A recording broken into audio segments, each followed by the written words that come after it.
Welcome to episode 94 of the Wilderness Podcast. I am your host, Dilz, and with me is Deagin. Hey, how's it going? So this week, what are we going to be talking about? Well, looks like we have some minor quality of life changes tied in with some mobile updates and little small things like that. But there seems to be a lot more going on throughout the community. Jagex brings in a new Twitch promo. We'll get into it, but it could be quite unsettling. A topic is brought up on the subreddit about Varrock free-to-play multi-PKing, something many of us used to do in the past, and the community that still currently did it took a hit during one of the updates in the past. And another bug gets brought up, and this one has to do with PKing, and seems to have been in the game for quite some time now. But before we get into all of that, Deagin, what did you do this week? Not so much, actually. We've been having like a pretty big heat wave, and with that comes like really intense storms. So this past like week and probably a bit longer than a week, it gets super fucking hot, and then what I think happens is like everybody in like my apartment complex turns on their ACs and shit, and then the power goes out. Okay, yeah. And then when the storms hit, they're so bad the power goes out. Okay, so, yeah. like, dude, I've been getting, like, daily power outages, and now that I bring that up, I was gonna mention, like, if I sound, like, any different, it's just because my mic is, like, completely fucked right now, and a lot of weird issues, but I'm thinking with all the power outages, it might have actually messed up my audio interface. Ooh, Yeah. that could be bad. You're sounding a little poppy on my end. Yeah. But it might just be what I'm hearing. Maybe we can fix it up in the post-recording. Yeah, well, no, that's process. just Discord being shit. So a little glitch right off the bat here. So yeah, it doesn't happen too often. There are times where I accidentally hit the stop button on our recording program, which makes things a little tricky. Yeah, but, whatever. Yeah. If it's fucked, I'll just like go get a temporary setup. But like right now, I know my mic's fucked. Doesn't matter, anyways. So that being said, I played like minimum amounts of RuneScape. No PKing. I went PKing twice, and then one trip got cut short because I knew the power was gonna go out.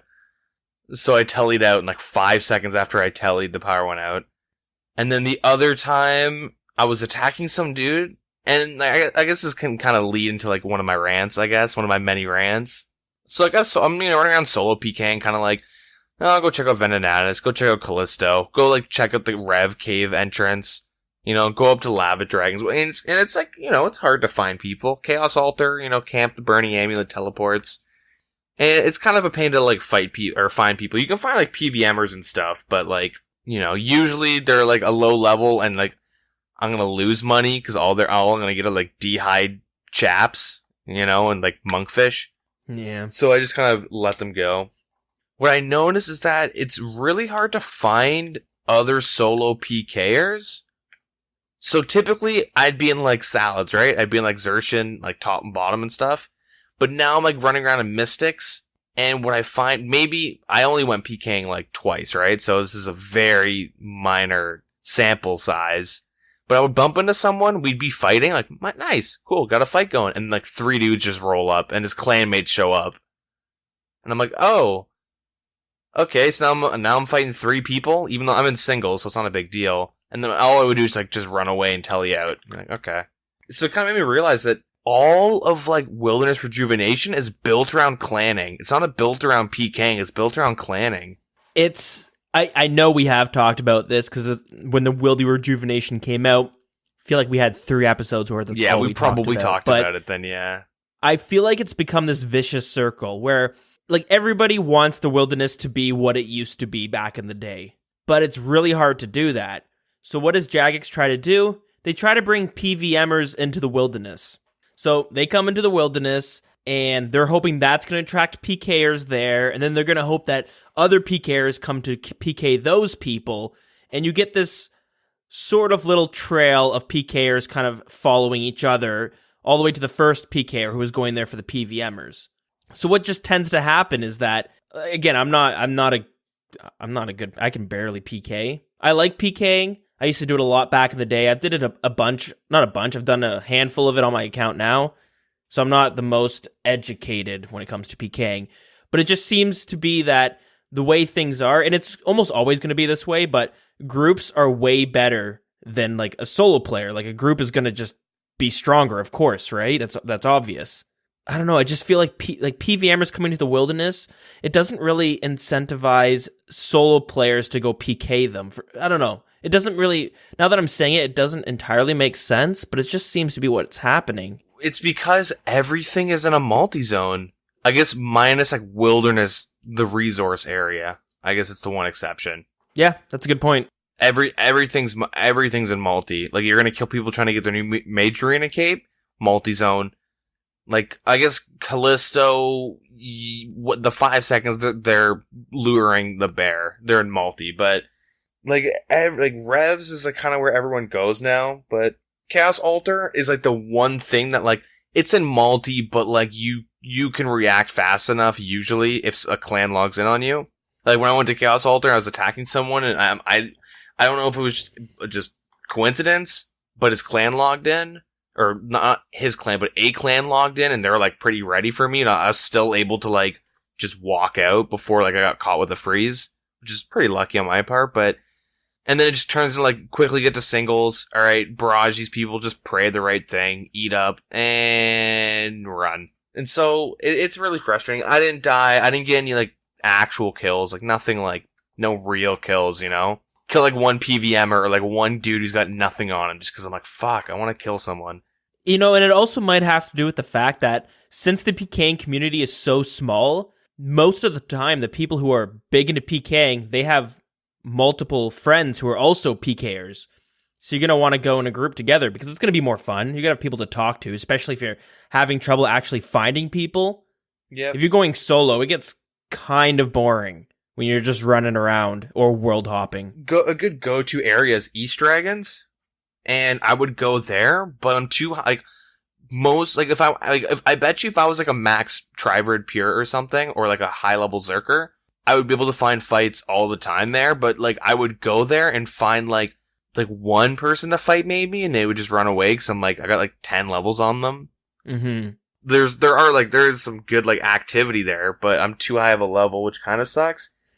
And I don't want to get in the clanning community because I'm like not good at PKing. Yeah, plus it might be a bit of a commitment. It's a commitment, and then like I don't know, I group all sandbox PvP communities together, you know. Eve, pretty much. My experience with Eve was not the best. It was extremely toxic, at least when like we'd go and like fight other like corps, which would be like clans, I guess. It's the equivalent. Right. Not corporeal beasts.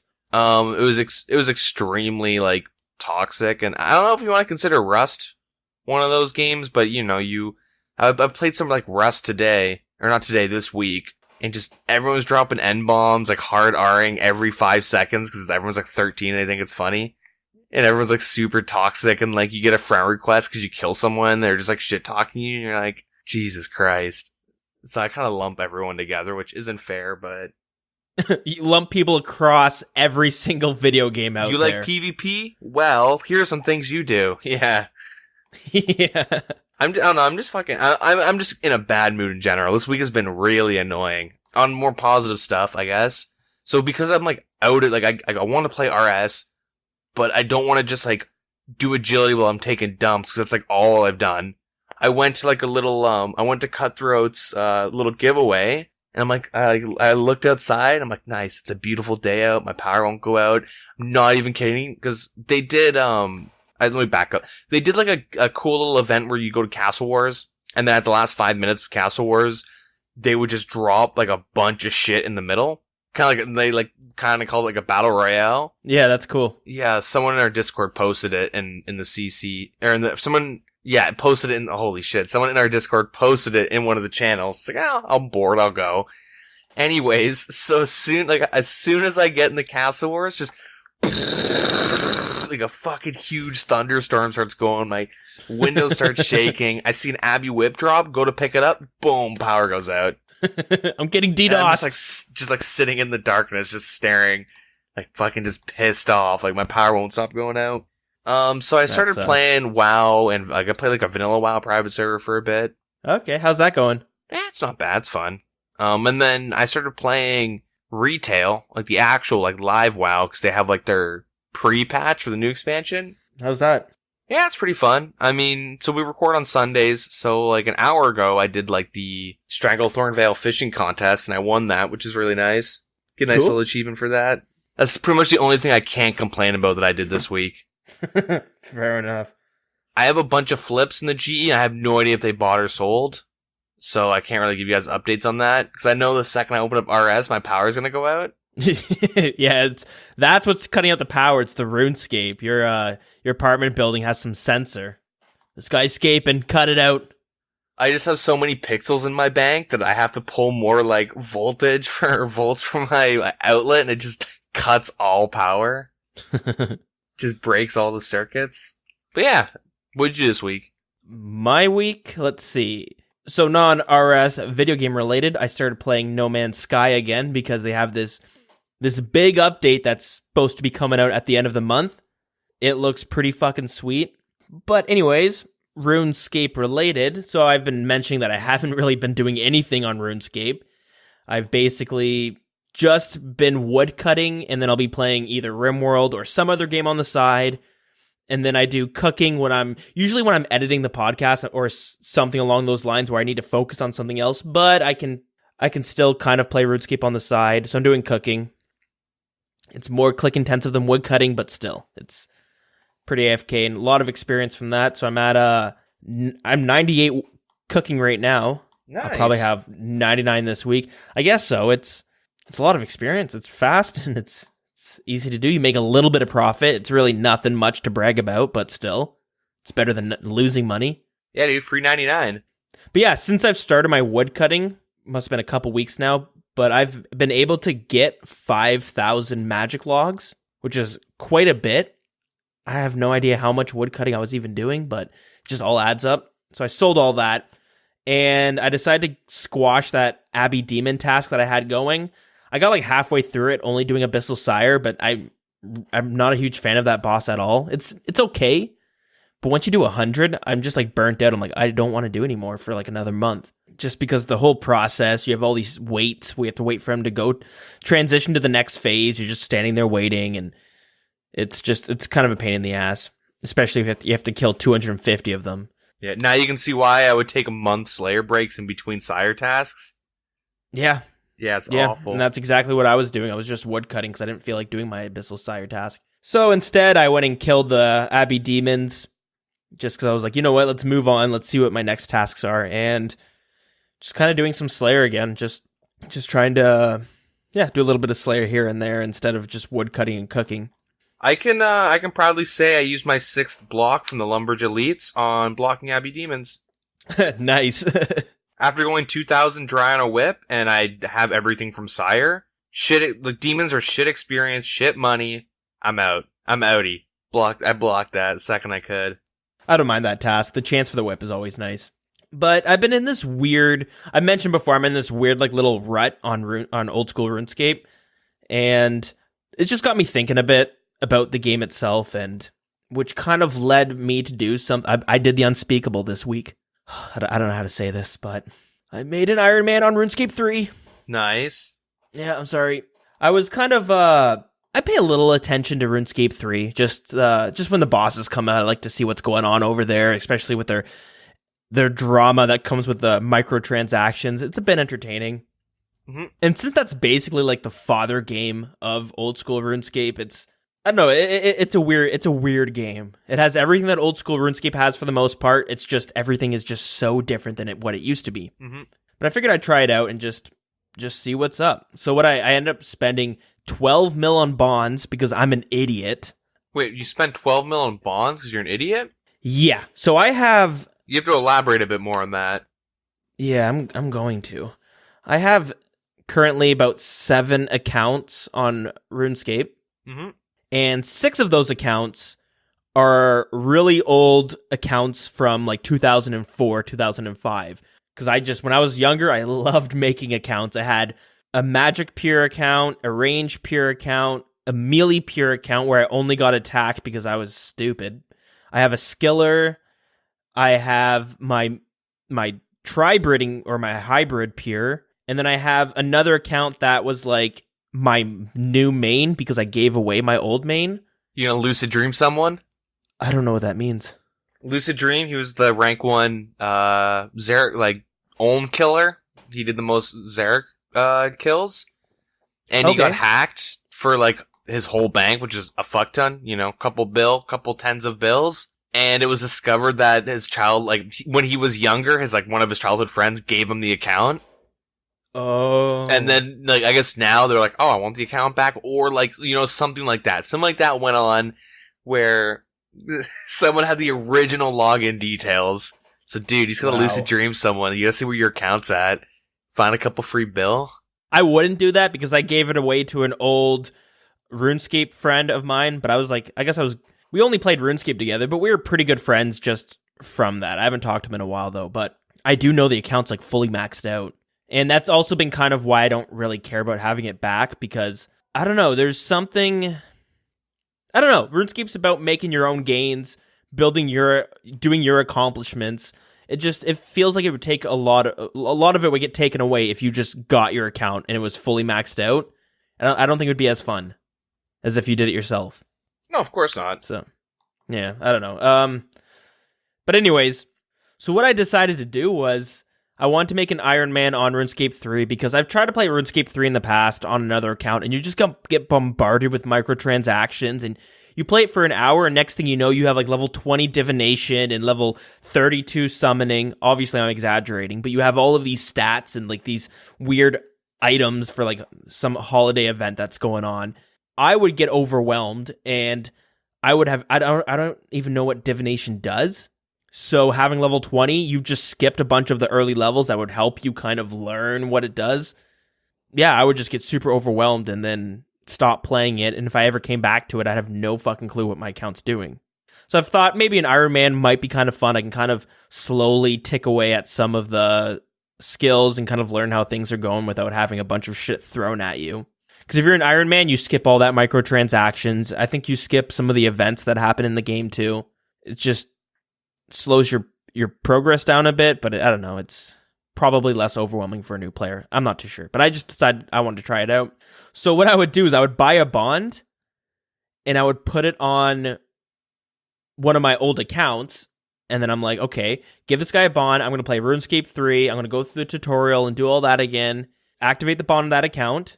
And then I'd log into it on RuneScape 3 and I would realize I'm an idiot. Since I made this account in 2005, all the stats are carried over. All the stats and all the items are carried over to the new game. So I'm like, oh, I can't even do an Iron Man on this guy. He's just a normal account. I'm stupid. So then I'm like, I'd log off. There's a waste of a bond. And then I would start going through my old accounts, trying to figure out all the passwords and stuff. And oh, boom, I found another one. Buy a bond, throw it back on there, go onto the account on RuneScape 3, and oh, I'm a fucking idiot. I'm doing the exact same thing. This is just another account from 2005. So there, 2 bonds gone, and I have just 2 normal accounts that have membership now, and I'm like, well, fuck, man. And at this point, it was like, I've already wasted like 8 mil on bonds for no reason. I'm going to be playing an Iron Man on RuneScape 3. No matter how many bonds it's going to take, I'm not wasting these 2. I ended up just making a whole brand new account, and then going on my... Dude, you could have used Wild Dilz. No, I can't. That was one of my old accounts. Oh, was it? Oh... Actually, I think I did. I think I put... That's exactly it. I was like, Wild Dilz, that's from the podcast. So therefore, there's no way I've played him on RuneScape 3 through the bond on that account. And then I was like, oh yeah, this is like my old skilling account. So I hop on RuneScape 3 and the dude's sitting in fucking Karamja fishing lobsters. I go check the bank, see if this guy has anything. And oh, he has 200 lobsters. What a waste of an account. Dude, with inflation though, that's like 2 mil. Yeah, hell yeah. All that interest. But I haven't really been doing too much on RuneScape 3. I just really wanted to check out some of the things in it. I wanted to rediscover some of the areas that, you know, we all know in old school RuneScape. Yeah. For what and a lot of people hate that game, which is understandable. The combat system is pretty wacky. But I will say the questing in that game is really good. I don't know, I find myself actually enjoying a lot of the quests that I was doing. I just find the quests in that game compared to Old School RuneScape, they're like, Old School RuneScape has good quests, but you skip through all the dialogue because you don't give a shit. RuneScape 3, I found myself being more interested in the story, so I was actually reading the dialogue and paying attention during cutscenes. Yeah. But kind of playing that game and looking things up on it, I'm not going to stick with it. It's fun, but I don't get pulled to do it. It's usually like, fuck, I have nothing else to do. I'll just see what's going on there. I'll woodcut on the side. But it did get me thinking about Old School RuneScape and the weird state some of the endgame content is in. So the fact is that I had never really thought about it before, but it really did dawn on me this week when I was kind of, I've been in a rut trying to figure out things to do, but there's not really that much endgame content. You know? Like, what is there? In like Old School? Yeah. Raids. Yeah, Chambers of Zarek, Theater of Blood, The Inferno. Maxing. Double death runes, baby. Yeah, double death runes. There's, I guess, Corp could be thrown in the same tier as the rating, but not really, because you gotta be a high level to do it, but it's not that hard of a boss. No, you just, hey, anyone got with Dragon Warhammer? Cool, let's go do it. Hey, we have insta-tellies right next to it. Dope. Yeah, let's spec him down a bunch so that we're not taking a huge amount of damage, and we're able to damage him a bunch. But you don't really gotta think too much. There's not really too many mechanics involved. But, I don't know, I would consider, like, doing Elite Diaries endgame content. Getting your quest cape, well, not quest cape, but getting all the Elite Diaries done. Getting those, like, final Varrock 5s and stuff, like that's endgame content for sure. The only reason, like, I agree, it is definitely endgame content. I'm gonna put that in quotes, though, because, like, with achievement diaries, you're not, I don't know, it's not, like, a fun thing to necessarily do. It is for some people. Yeah, that's true. Fair enough. I don't know, it's just this weird argument I've had with myself. It's that, like, with raiding and the Inferno, the process of actually doing it's pretty fun. Like, you're having, you're involved a lot, and it's just, I don't know, you know what I mean. And then achievement diaries, you're kind of grinding out stats to do something, which I would say it's more satisfying. Well, it's more of like you're grinding out stats to like unlock a piece, like a specific piece of untradeable gear. It's not like, oh, I wanted the Kramja 5, so I got 91 runecrafting. That's endgame content. It's like, I've unlocked these Kramja glove 5s. Now I can get like a free task, or like I can get a task from Duradel and, maybe get a boss task, Yeah. Teleport me, teleport to Duradel. Maybe help me get those boss tasks. That's the only thing is that, like, you can't compare RuneScape to, like, other MMOs because, like, okay, with WoW, like, I've come back, it's pre-patch, so all the classes are super broken. They're either really bad or really good because the stats are, like they changed how, like, HP values, like, they just fuck the whole game in preparation of the new expansion that comes out next month. No one's raiding unless, like, you're, like, a hardcore guild and you're just, like, gearing up other accounts to level fast. Like, yeah, but you don't really do that. Or you're a really bad guild that literally hasn't cleared a raid yet. But there's, like, as of right now, there's nothing to do. In WoW, endgame content is, like, raids, and then, which is, like, raids in RuneScape, I guess. But then also achievements, which are the same thing as, like, achievement diaries. They're the same thing. Like, so, like, I'm bored as hell, right? I re-rolled a new guy, he's, like, 110 right off the bat. Okay, now what? Like, do this, and, like, now I'm just getting achievements and stuff. Just hanging out with my buddies. But, like, with RS, it doesn't have that same type of progression, because if you just think, like, of, like, raiding as endgame content, then all you have to do is get your Western Hards done, and then NMZ to max stats. That's all, and then maybe buy bonds to get your prayer up to 70 and get piety. Yeah. And then you're done, like, right? You can do that, like, if you have that same mindset, you could be ready to do endgame content in, like, 2 months. Yeah, you definitely could put the time, especially with the mobile client out now. Super easy to NMZ on it. Yeah, but, like, what I mean is that, like, there's no one that plays this game for 2 months and they're like, all right, I hit the end game. Hey, I cleared the raid once or twice and I'm bored. Like, I mean, there's probably someone that's done that, but there's so much more to the game, and there's so much, like, it's so much more organic in terms of, like, what you're doing when you jump on. Like, Yeah, there's like just like a lot of like little random things that you can do or that you're just like working on. Everyone has different goals. I guess what I should say is being a higher level now, I'm level 123. I can kind of understand why sometimes there's a push for more PVM content. Yeah. Now that I'm a higher level, there's like 3 main things on my radar, which is Chambers of Xeric, which I am able to do, but I just want to get better at it and maybe good enough so I could start being a Sherpa for other people. I like to use that term Sherpa. It comes from Destiny. That's what they used to call these type of people. It's when a Sherpa is somebody, I don't know the actual term, but in the real world, they would use that for somebody who's going to be bringing mountain climbers through Mount Everest. You would hire a Sherpa to bring you with them, someone who's very experienced and can help you not die up there. Using that terminology for like old school RuneScape, it would be somebody who is good enough to kind of carry you through a raid and teach you how to do it. So you're not just dying 15 times on Olm and getting 0 points. You're going to finish it and your Sherpa's going to have all the points. So I'd like to get there for Chambers of Xeric. That's on my radar. And then I have Theater of Blood that I want to be able to do. And then eventually I want to be able to do the Inferno. Just those are the 3 main things, which is why I kind of looked at RuneScape 3 and it made me kind of want to just look into it a bit because since it's been out for, obviously it's been out for longer, it's going to have so much more to pick from. But they have like a plethora of different bosses and like other raiding-esque activities on it. The reason old school RuneScape only has like the 3 main things, it's just because it's kind of a newer game.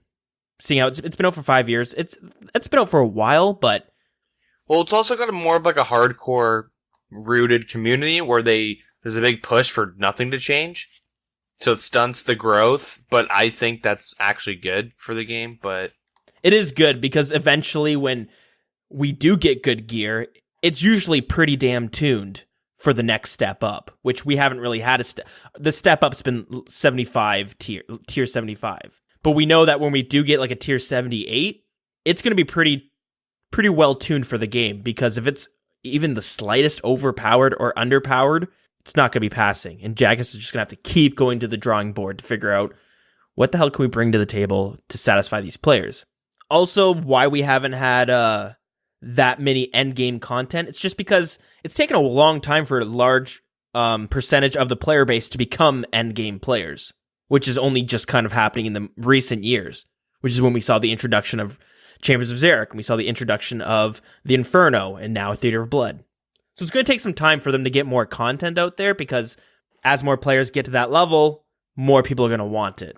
It's kind of like a catch-22, hopefully I'm using this phrase properly, but when there's more like quote-unquote endgame content, or like high-level PVM content that comes out, if you can't do it, you want to be able to do it now.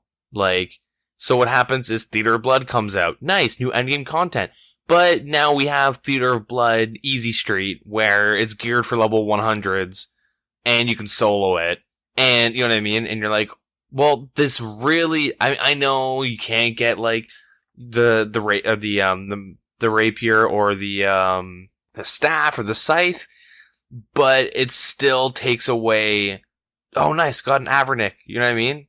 Decent split. Like, it takes away from, like, we're doing Theater of Blood because we put in the time to earn it. Like, it takes away from, like, it actually being truly endgame instead of, like, you could possibly hit level 100, get your just Void set, you know, your DDS, because you don't need D-Claws or all that stuff. You can get by with the DDS as your spec weapon, your whip, go rip through it a bunch.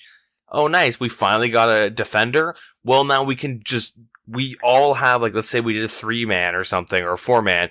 Cool, that's 50 mil each, or 50 plus mil each.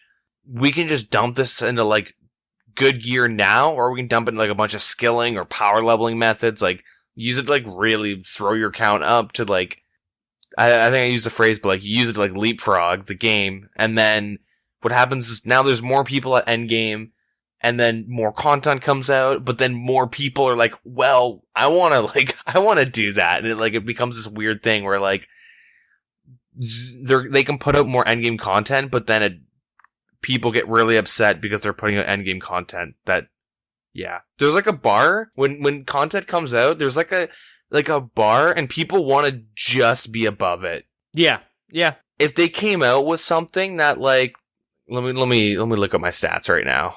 So I can just have like a really shitty example. Let's say they came out with some really sick, hot new boss, right? I don't even know what you would call it. A big, giant squirrel, okay? Big giant squirrel. And everyone's like, dude, that's so fucking sick. You can now become a squirrel when you kill it. That's gonna be cool. And I'm like, yeah, it's totally sweet. And it's like, you get free bonds. And you go, oh, this is awesome.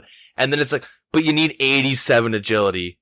Or like 90 agility. And I'm like, well, for fuck's sakes, I only have 81 agility. And it's out today. I'm pissed. Jagex, what? 90? Why is 90? Why not 80 agility? 90 is such an obscure number. Like, what do we really unlock at 90? We might as well just make it 82 because Cerberus. You know what I mean? Like, it's like, people will get like upset if they can't do it instantly. Or like, hey, new mining boss. But you need 80, 82 mining. Well, for fuck's sakes, Jagex, I have 81 mining. This is bullshit. Let's just make it 81 or 80. That makes more sense.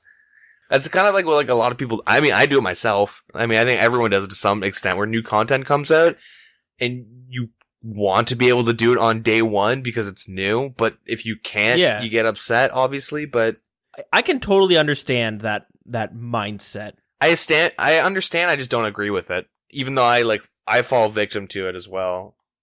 It's so rough to go like, wow, this new content, let's go on the stream. Since I can't do it and enjoy it, let's go watch other people on Twitch and watch them enjoy this stuff. So then you're just sitting on your computer watching them and you're like, yeah, that looks fun. Well, like with the Inferno and Theater of Blood, I was like, I watched that shit. I was so into it. Yeah, I don't normally watch Twitch, and I watch streams for like 8 hours straight. There's like a ongoing joke between like my buddies where when Inferno was like announced, when it was like, hey, it'll be coming out in 2 weeks, I said as like offhand comment, like, it's gonna be pretty hard, but like, I feel like I could get it by Monday. And that was like a week before Inferno came out. And like, here I am being like, there's no fucking way I could sit down, put in 40 attempts. I'm probably not getting that yet. My power's gonna go out. Jesus. Yeah. There's no way. Yeah, I don't know. I really enjoy watching that stuff. Like, I mean, it sucks that I can't participate in it. Like, I'm kind of salted. I still haven't done Theater of Blood because I just don't have I don't know anyone that can actually do it that has the gear and the levels and stuff. And that are willing to sit down for like a weekend and just like fucking grind it out. Everyone that I've talked to that can do it either like joined a clan to go do it, or they're like, I didn't get it my first attempt, so I don't ever want to do it again. This sucks. So, of course, like, I'm in that position now where I'm like, I'm kind of pissed that I haven't done it, because, like, I don't even know how many Chamber of Xerx kills I have, but I passed my goal for this year. I want to say I'm over 300 or something, I'm not really too sure. And I'm pretty bored of it. Like, I think I said last time I did it, I, like, walked in the Mutadile room, and then I just, like, kind of forgot I was killing the little Mutadile, and I just, like, went to the bathroom and came back, and I was dead. And I was like, oh. Yeah. Well, whatever. And I'm, like, running the hand, and I'm like, hey, I did a pretty good job of that. But, like, this is boring. I'm gonna not do another run. Like, fuck that.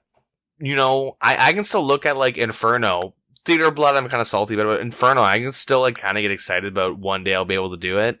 Yeah? Yeah, like, maybe I just have patience for that stuff, because, like, I've had to, like, grind to unlock content before, and then once I do it, it's super nice.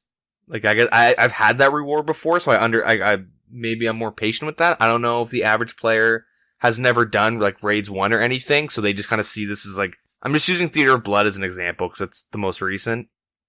But, like, maybe since they've never, like, had, not, like, I guess the experience of, like, sitting down and grinding out, like, some sort of content that they're really set on doing, and then actually being able to do it a bunch, they don't want to do it, or I don't know. You know what I'm trying to get at? It's kind of hard to convey my thought, I guess.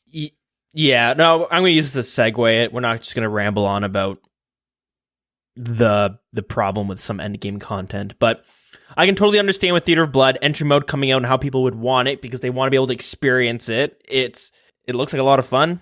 When you and I tried it, it was pretty fun to try it out and to struggle through a lot of the rooms. Yep. The main reason why I'm against it is because when you do Theater of Blood entry mode, you're not, and you're able to complete it, and let's say you're level 110, and you're just running that now with your friends, and you guys are having a great time. When you guys get to like 120, you guys have all the good gear to finally do normal Theater of Blood. That shit will be boring. Yeah, the sense of accomplishment isn't going to be like, oh, I can't wait to do regular Theater of Blood. It's just going to be like, yeah, I'll be glad when I'm there to move on to the next step. It's going to be fun because it's going to be a bit different and a little bit tougher, but it won't be as exciting as it was learning it the first time. Yep. It's like Chambers of Xeric. I'm doing it on regular mode, and eventually I'm going to be doing it on the challenge mode because I'll be better at the game. I'll be more geared, and I'll just be ready for that content. But I'm not like sitting there being like, I can't wait to get to challenge mode. It's going to be so much fun. Wait until you do it. It fucking sucks. Yeah, it's just sitting there for when I get there. That's what I'll be moving on to, maybe. We'll see. Anyways, so they did mention Theater of Blood entry mode. We should have seen a poll for it already. They said, I think it was June 16th or July 16th, we were supposed to see the poll. They've since scrapped that deadline and said they're going to be looking into more feedback and looking at more of their data, and they might tweak some things before they actually bring out entry mode, or bring out the polls at least. So it seems like they started noticing something, which made them not want to bring it out as fast as they originally wanted to. Yeah. I think the point you made about you're not going to be excited to do the real version, they probably know that. Yeah, who knows? We'll have to wait and see. Anyways, enough of that. Let's move on to some actual good old-fashioned news. Good old school news. Nice. So for this week, we have the mobile chat quality of life and bank deposit boxes. They're being taken out of the game. That sucks, but no, I'm kidding. So the mobile content changes. So I don't know if you realized or didn't, I don't know if you noticed it, but before, if you had your private chat tab hidden, every time someone logged in or logged out, it would cause it to flash. Yeah, and then you would open it up and you would see nothing. It would just be blank. Yeah, that shit was super annoying. So they changed that. They fixed the chat box size to prevent overlapping with different interfaces, which was something I complained about. Well, the first thing I noticed was that it overlapped with fucking everything. Yeah. But they fixed that, so that's nice. Like the current favor the overlay will properly, expand when you tap on mobile, all that good stuff. Cool. Interfaces such as Cast Wars, Winter Todd, which is the big one I noticed, Chamber of Xeric, Motherlode Mine, the Pinball Random Event, Galvix Hit Point Bar, Kill Count God Wars, Volcanic Mine, blah, blah, blah, blah, blah. They tweaked all this stuff, or they will be gradually coming in throughout the next couple weeks. Yep. But they're like pretty much done. I'm assuming they don't want some like crazy bug to happen. So there's now an additional option to split private chat, and they also added an additional option to stop split chat from appearing when the all tab was closed. Okay. Pretty smart. They changed the icon, internet connection icon, and the battery. I see the battery twice. They look a little bit better and a little bit more like easy to notice. Okay, cool. That's pretty much it for that update. This one's a doozy. This is game changer.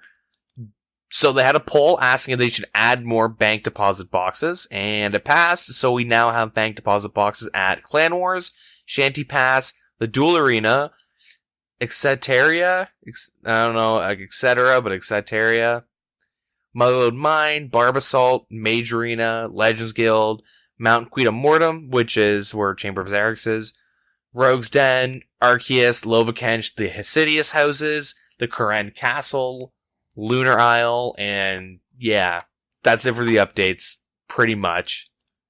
Cool stuff. Shitty, not too much stuff this update, but it's a bit of a slow one, I guess, because that the whole pickpocketing.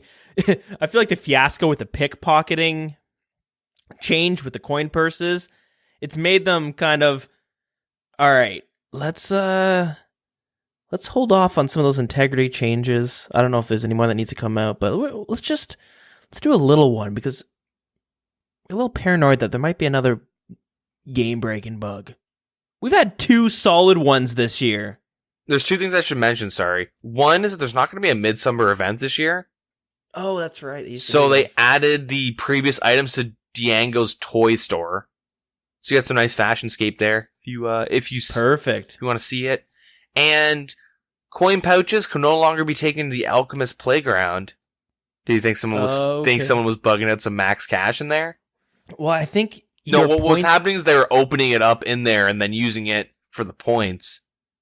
Yeah, that's right. Although I saw a post from one of the J mods, I can't remember which one, but they said when the Mage Training Arena was first added into the game, somebody took the J mod who wrote the code for that content. He took it upon himself to give the coins within the arena a different item ID number. Oh, okay, so they thought ahead. Yeah, they thought ahead. Smart way fellas. Back then. Okay, cool. All right, so that's it for the news? Yeah. The graphical issues as always, but they fixed some typos. Cool. That's it for the news, though. But there was maintenance on Wednesday, so servers are probably going to be in worse situation they were before, as history repeats itself. Every time there's maintenance, the server quality just drops. They should just call it downgrades. They should just be honest. Yeah. Anyways, I have a few doozies going on within the RuneScape community this week. What should we start with? Should we start with some good old microtransaction talk? Well, what's the other one? So we got microtransaction talk, and then we got some PvP. All right, so if you're listening, pick up your phone and press 1. No, I'm going to choose. Let's talk about PvP first. Oh, PvP, okay, so these ones are a little bit smaller, but let's start with the smallest of them all. Save the best for last. Yeah. So I saw a post on the subreddit. Unfortunately, I can't find the actual post right now, but there was a video linked with it. This was from Liked Gaming on YouTube, and it was a video of a small community on Oldschool RuneScape where all they would do is free-to-play multi-PK in Varrock. A lot of us are returning players from back in the day, so I'm sure majority of us are familiar with this. But if you're not, if you go north from Varrock East Bank, past the church, you eventually leave the actual city and you come to the wilderness. Do you want the post? Sorry to interrupt, but do you want the post? I have it right here. Oh, sure. Oh, cool. This is it, yeah. So what made this part of the wilderness so special to many of us was it was similar to Edgeville PKing, where you can kind of go in there. You'll see a variety of different levels, and you find your people and you just kind of fight. Varrock PKing, on the other hand, though, was a multi-area. So what tended to happen was a lot of lower players would be there, lower level players back in the day, and you would either bring some friends with you or you would meet people there and you would just kind of have this agreement that you guys are going to partner up. You would go in the wilderness and you would wait for somebody your level to come in. Since it's multi, the both of you would attack them. Normally that one other player would be with some other people. Next thing you know, you have a little kind of team fight going on. Or sometimes there'd be like 4 different teams all waiting for somebody to come in there, and then you'd have this little brawl that would happen between the groups of people. Anyways, fast forward to 2013 when Oldschool RuneScape's released. Eventually, Varrock PKing died out, and people just kind of stopped doing it, because once you get more knowledgeable about the wilderness, you realize you're not going to go in there by yourself. You're only going to go in there with a team, and other teams are just going to... Everyone just branches away from that area. Teams start going to the Revenant Caves. Solo PKers start going to Edgeville and PvP Worlds. Eventually, that leaves the Varrock multi-area just a barren place. Well, there was a small community of people that enjoyed that type of PKing, and they found a way to kind of continue to PK. So there were clan chats set up for different brackets. The one given in this post was from level 30s to 40 combat. Now, it doesn't exactly say in here on how many different clan chats there were, but there were different clan chats for different brackets, and there might have been different clan chats for similar brackets, but just for different teams. But I'm going to assume that little teams would be formed within these clan chats, and they would fight other little groups as well. What people ended up doing was they would make a brand new account. They'd quickly grind some stats to get into the first bracket, and they would find a little group of people, and then they would go out and start PKing. And since you're such a low level, as you're PKing and fighting in the wilderness, you're getting experience, you're leveling up your skills. Eventually, your combat level jumps out of that bracket. So what you would do is you would join the next CC that had the next bracket, and you would move a little bit more north to a different area of the wilderness that was still multi, and you would just do the same thing. You would basically continue to do that until you either got bored or you got to a bracket that just wasn't as popular. So what then would happen is you would abandon that account, and you would probably make a new account and jump back into the brackets. Or maybe there's one specific bracket you enjoyed more than another, so you would just stay in that one. When your account got past that, you would throw it away and make a new account. A bit of a pain in the ass, but if you're doing something for the pure enjoyment of it, doesn't really matter too much. No one's making, bank here. This isn't like the new place to go to make millions. Anyways, unfortunately, Jagex came out with an update to kind of combat bots that would join clan chats, and they would just spam up someone else's clan chat. So what they did was, they made it in order to join a clan chat, you required 150 total level. Which, for most people, that's not a big deal.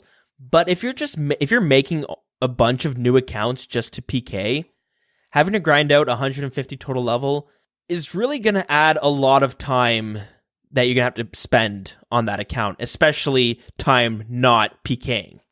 Time that you're going to spend wood cutting and fishing and fire making. So that update basically killed that little community that was going on. People just got bored of it faster because you're spending a lot more time leveling up other skills and not PKing. The effort just becomes a lot more than what it's actually worth. Anyways, the reason I'm talking about this was I thought it was kind of interesting. I had not heard of this little community that was going on. I thought Varrock PKing was completely dead, but turns out it was still alive in World 308. So, kind of unfortunate. I don't know if Jagex is going to do anything to help revive it, since it's such a niche little thing, right? Yeah. So I guess the main points I want to make is that, one, Discord's a thing. Yeah, that's true. There are some issues, like if you look in our Discord, we can use ours as an example. Click on general and like, oh nice, 45 people are online. But they're not all in RuneScape. They're just, all those people have Discord open, so it's kind of like, who wants to do some 3 to 10 airstrikes piles? Like, no one responds. And you're like, oh, for fuck's sakes, right? Maybe join the CC, and then maybe join, but there are ways around it, right? There are specific channels that you can, lock, you can apply roles. There's, Discord, you can organize it very well, so you can minimize, make it more effective, I guess. But you can use Discord to circumvent CC. And then my second argument is, they said this is only temporary. Oh yeah, okay, true.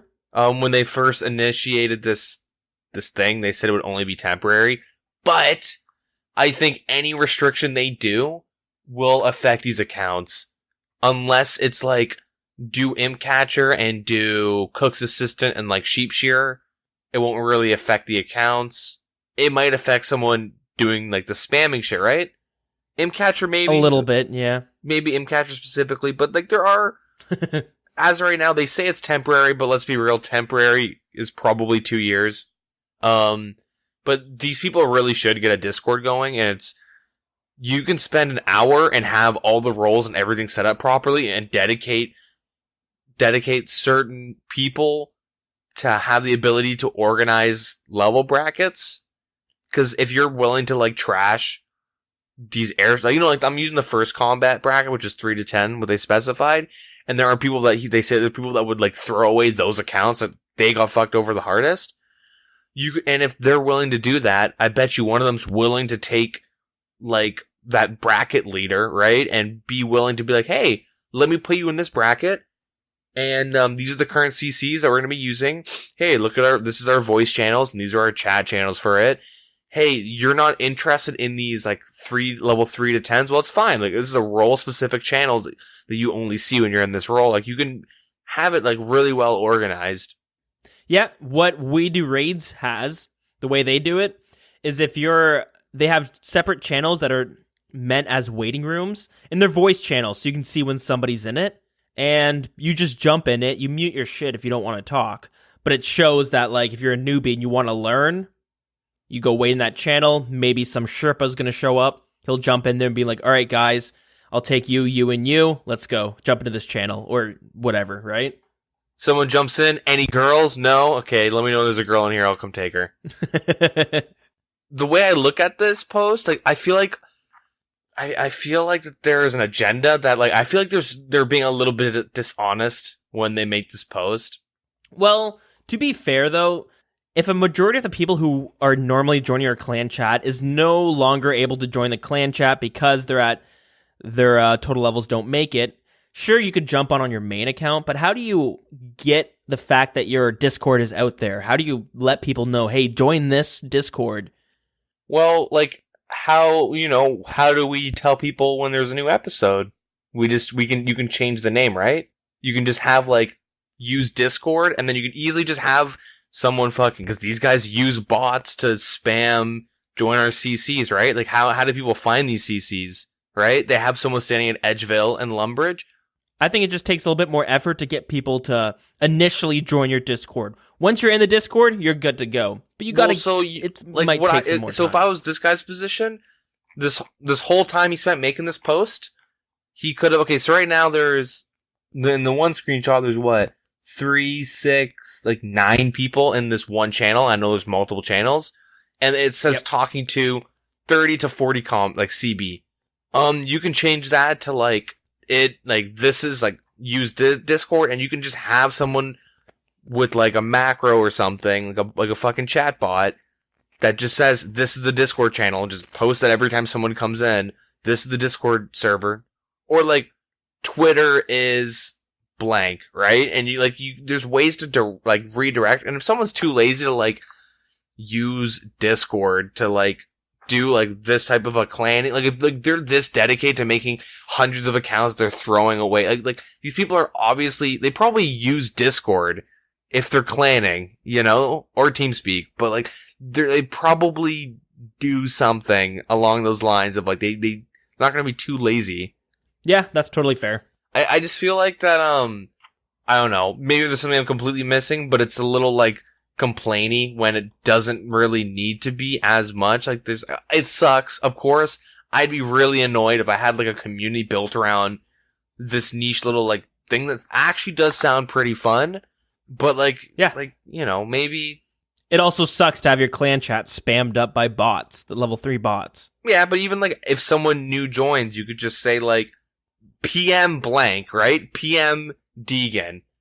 And then if someone and then they PM this is the Discord. And that's it. You could there's ways, and the thing is that there's once the people join, they've joined. If a community like this is small, typically there's not new people joining every single day being I'm gonna check, you know what I mean? Usually it's the same 20 here. It's usually the same 20 people that and they stick around. Maybe someone leaves, maybe someone joins, but even then, that's yeah. I guess that the big thing is a word of mouth thing. Yeah, I guess the biggest thing is it does hinder growth of a community, which does. I mean, I'm not saying this is unreasonable, but I do think that the amount of effort they put in this post, they're not looking for solutions. They're looking for someone to vent to. To be fair, though, they could be working on a solution, and maybe this post was a way to advertise a little bit, to get people. It has us talking about it. It has me going, wow, there's a Varrock multi-community. That does sound fun. I probably won't join it, but, maybe I would. Maybe there's other people who are listening who are I loved Varrock PKing. I'm definitely going to check to see if something's out there. And next thing you know, you have these new people being oh, something I was not aware this even existed. Whatever. Maybe I'm just being a little negative Nancy, but I'm trying to think of something a decent equivalent, but I don't know. I just, yeah, it does suck. It does suck, but the main reason I want to bring it up though was that I thought it was pretty cool that community actually existed at some point. Yeah, it'd definitely be interesting to try give that community type of aspect, the dumb. I don't want to say dumb clanning, but it's silly clanning. You know what I mean? Like you're like level 3 It's to 10. straight for fun. Yeah, you airstrike and then go kill some minotaurs for like an hour, and then you come back and do these janky ass like. Really hope they don't have to deal with DDoSing. I'm pretty sure nobody's taking it that seriously. Yeah. Anyways, moving on to the next PvP predicament. I think that's what we're going to go with. The PvP predicament. A popular YouTuber named Torvesta, a lot of people are probably aware, he primarily makes PvP content on YouTube, but he recently came out with a video that showed a bug that I don't know if a lot of people deal with this, but definitely some people deal with this. So what this bug was that on a PvP world, you would be able to go to an obscure place away from other players and have somebody else damage you, like really bring your health down a bunch. And then once you've been damaged a bunch by that person, you would go to probably the Grand Exchange. That's where a lot of people PK on PvP worlds. And you would bring out your full Dorox, a Gmaul. You'd bring gear that is meant for rushing for the most part. You would use a rock cake to bring your health down to a low number. Not too low. You don't want to get Venge killed right off the bat.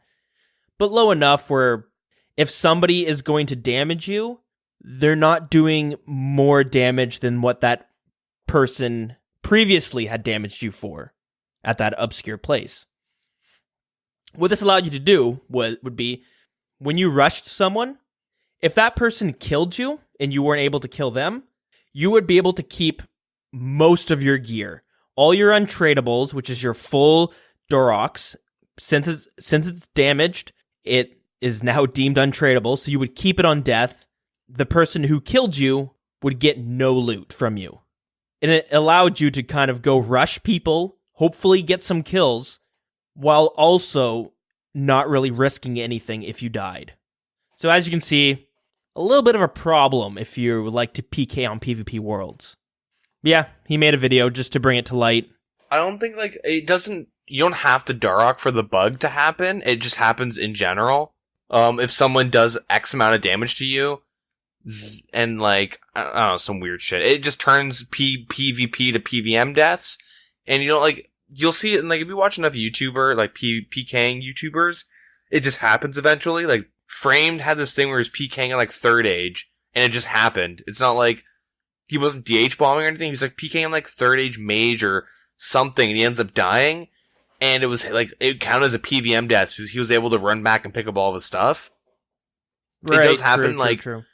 It does, it happens, I don't know exactly how the interaction works, but you're able to manipulate it where, you can be full health and just have a normal fight, but you're able to just, keep all your shit pretty much. You can go back and pick it all up. And it's been an issue for, ever pretty much. I've made comments of, oh, so I guess this is the update where they fix PVM deaths and PKing situation. I think I've said that 2 or 3 times since we started this podcast, because they'll say, this should prevent it, where they do something, to try and fix it, but it doesn't actually do anything. Mm-hmm. It is a really big issue in, the Edgeville / PvP world PKing community.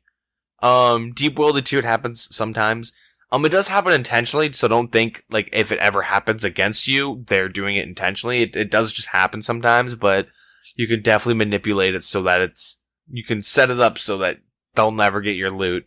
Yeah, and you're essentially not risking anything. Pretty much what I expect is, in 2 weeks from now, they're gonna completely rework how the death mechanic works in PvP, and you're gonna drop max cash stacks when you die. Sick. Yeah, that's my next prediction. But seriously, back to square one. They do need to fix this. It is really annoying. I haven't experienced it too much. I've never lost out on loot because of this. It's never happened to me either. But also, I'm not I'm more of a PVMer. I have PK'd, but I would not consider myself a PKer or competent at all in general. No, but in PKing and stuff, I don't know. It is good that he brought it to light, because it's kind of how you have to get these fixed, especially if it's been so long. I think he was kind of just, one, it's a fun little video, neat little idea, and then two, it potentially will fix something really annoying within the game.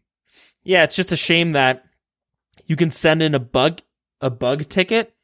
Who knows if it ever gets looked at? This is what I think happens.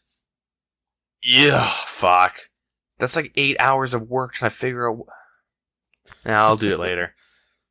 It's tap time, anyways. I'm gonna go draw another giant boss, ice giant boss. I'm gonna work on that for the next 3 months.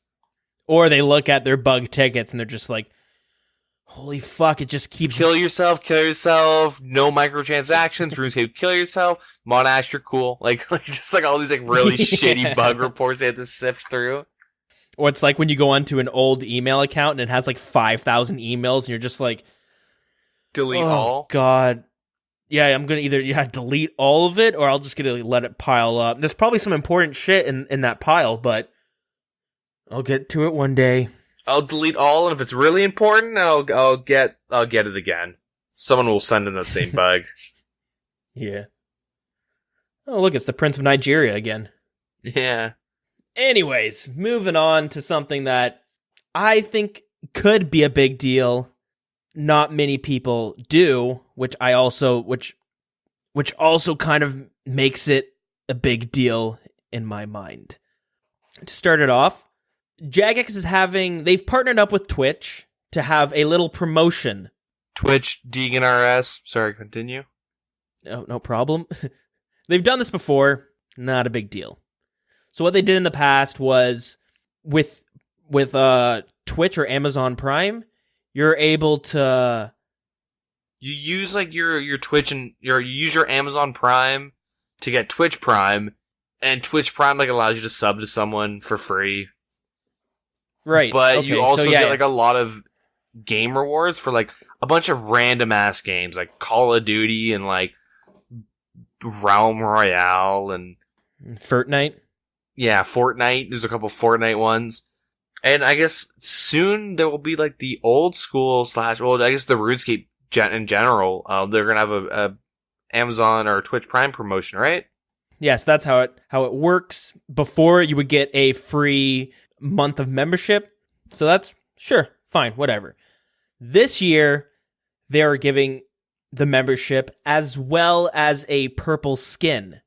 It's basically an early access because once this promotion's done, all players will be able to get this purple skin. You say early access, I say how much? I'm going to buy it. Is it survival? Is there crafting? You better damn well believe it. Not just that, there's Battle Royale. Oh my god, yeah. Let me get on that. Last man standing, baby. She's coming back. Probably not. Anyways, so that's the little promotion. Is it a big deal? No, not at all. That in itself is not a big deal. We're all going to be able to get the skin afterwards. Cool. Free membership if you have Amazon Prime. Why not? Not a big deal. Nice. This is my worry. These are my thoughts on it. This can arguably be seen as a form of microtransaction. I almost want to say straight up, it's microtransaction.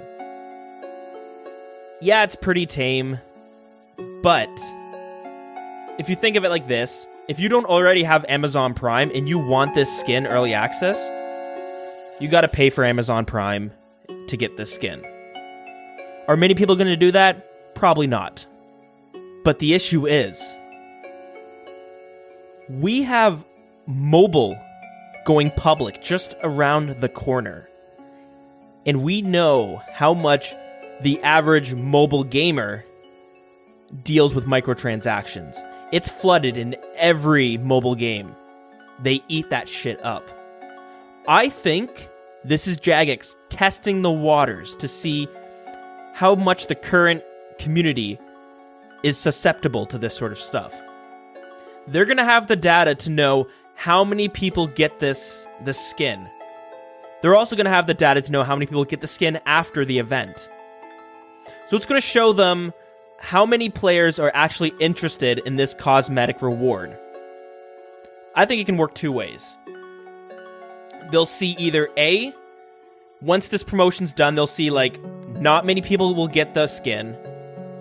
And then afterwards, not many people will get the skin for free. So they'll look at it and go, people don't really care for this skin. That being said, if we release something similar to this with a price tag on it, people might just be okay with it because nobody gives a shit about it. Nobody really wants it. So there'll be very little outrage at it if it were to come out. Or they'll see that a lot of people are interested in this thing. So the same argument. If we release this as a reward, as in-game money, like an in-game money reward, with real-life money, sorry, we might have a lot of people jumping in on this for something purely cosmetic. So the reason this also kind of worries me is because on the subreddit and on their Twitter, there's been very little concerns about this. There's the odd person saying, what the hell, they're trying to bring in microtransactions, or just a little bit of outrage. But if you look through the comments, most people are saying, who the fuck gives a shit? People are overreacting. It's just a skin. Nobody really cares. But don't think for a second Jagex isn't looking at the response to this. If they're seeing a lot of people look at it and they go, who the fuck cares? People are overreacting. They're going to make a little note of that. We've talked about it a dozen times before. RuneScape 3 flooded with microtransactions. Oldschool RuneScape, time and time again, they say it will never come into the game without a poll. But we see a bunch of other things come into the game without polls. A lot of the time we're okay. Game integrity, we understand. Promotional event, okay, they're partnering up with Twitch, hoping to bring in some more players. A lot of people are looking the other way on it. They don't really care. So, moving on from that, 3 weeks ago, there was a post on the RuneScape subreddit, not Oldschool RuneScape. This was from a poster who goes by the name Dan. He is not a RuneScape player himself, but he seems to do journalism within the gaming community. So he made a post because he wanted to hear people's opinions on some of the microtransactions going on RuneScape 3 right now. He says, "Evening all, I am currently working on a story regarding free games, paid games, and the impact of microtransactions on both. I've been reading recent posts in this subreddit and would love to get some comments on the following. Since microtransactions was introduced into RuneScape, have you made any purchases? Do you feel the overall impact of microtransaction has been positive or negative? What are your thoughts on the impact of microtransactions on the gaming industry as a whole? For those of you who have not spent any money on microtransactions, what would push you to do so? And then, the last bullet point. What are your thoughts on the upcoming Oldschool RuneScape microtransaction experiments? Kindest regards, Dan." So the top post on that thread is him quoting the upcoming Oldschool RuneScape microtransaction experiments, and then he says, "Wait, what?" Immediately, that part of the post is edited and removed. Some people made a thread, different threads, on RuneScape 3 subreddit, asking Mod Osborne, which is one of the J mods who kind of oversees the whole project, asking him, what did that journalist mean when he said when he said experimenting with microtransactions in RuneScape, Oldschool RuneScape. So the 3 points in this post made by Cran BTW. And they said, the way I see it, one of 3 things is going on. 1, Jagex is planning on bringing in microtransactions into Oldschool RuneScape. 2, Jagex blatantly lied to the RuneScape 3 community to appease us during the last storm without any base of what they said. 3, Jagex legitimately had plans to introduce microtransactions into Oldschool RuneScape in the past, but they then backed down after the community lashed out at previous events. So Jagex Osborne came and made a post saying, there are no plans to bring MTX to Oldschool RuneScape. I don't know anything about a removed comment, so I can only assume it was uninformed. That's what he had said. Could this just be a journalist who got things mixed up because he doesn't play RuneScape? Sure, easily. Could he have found out some insider knowledge that he was not supposed to let leak to the community? It wouldn't be out of the realm of question. It seems just like yesterday, they had the Premier Club emotions, or the new emote for Oldschool RuneScape come out. RuneScape 3, you have to pay money in order to get that emote. Depending how much you paid, we'll give you whether a bronze, silver, or gold shield as your emote. We got all of it, but this was also going on during the Revenant Caves, the Wildy Rejuvenation update. The amount of uproar the community was currently going through. We talked about this, and we believe that if they had planned on making you pay money for it, they realized people were so upset at the current state of the current update, I should say, on Oldschool RuneScape, that a minor microtransaction thingy would be throwing in way too much fuel into the current fire. I don't know. Should I give my take on it? Sure. I'm just worried with mobile coming around the corner. This is all strategically planned. Going back to the Premier Shield code, because when this came out, I'm pretty sure I was very adamant on like this was the first test of microtransactions. My main reason is that you have to type in a code, right? You gotta go type in Premier Club 18 from Diango to get the emote. Yep. So they know who goes out of their way to like get this cosmetic. Yep, they know the levels, how much you're playing. Yeah, so they have all the data. So that's kind of why I was pretty set on that. I do want to say gaming journalism as a whole is a pretty big meme. Like, honestly, I would not be surprised. I would probably bet that the journalists themselves is just really stupid, because at least this is how, like, when I like look at like gaming articles, typically it comes off as the person who made the article as a failed journalist, so they just went to gaming journalism. That's like pretty common. Yeah, that's fair. Same with media reviewers, like the whole Cuphead meme review. Guy couldn't even beat the tutorial. Oh yeah. Like a lot of them are they use gaming because it's easy to like kind of get into quotes if you have like the background at least. If you can't get into like political like journalism. Anyways, you can find out so much from never having to leave your office chair. Yeah. So that I would like to bet that this guy is so dumb that he's gonna ask Reddit what they think of like another. It would be like, I don't know, you know what I mean? Like, hey skateboarders, what do you think about the new longboard wheels that are coming out? I think that he's maybe a little bit dumb, but I agree with you. I do think this is like another step into gauging how microtransaction comes in. So I'm assuming you're gonna have to input a code or something. I don't know, like I feel like it's gonna have the same system for old school. Maybe you just connect it to your regular account and then you type in a code, but they're gonna have a way to know who uses Twitch Prime, and they might even have like ins with Twitch to like know if these people got Twitch Prime, because you can get it for free. You can get Amazon, you get a free month of Amazon Prime, and then you just link that free month to your account and blah blah blah. Ninja memes. If you ever go on Twitch, you know all those memes. They're probably aware of how long people have had Prime. I mean, I have it, but so I'll be able to get it.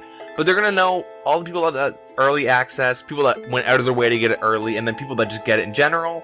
So they know that how many people actually were interested in this cosmetic, went and got it. You know, you guys know how that works. They got the data.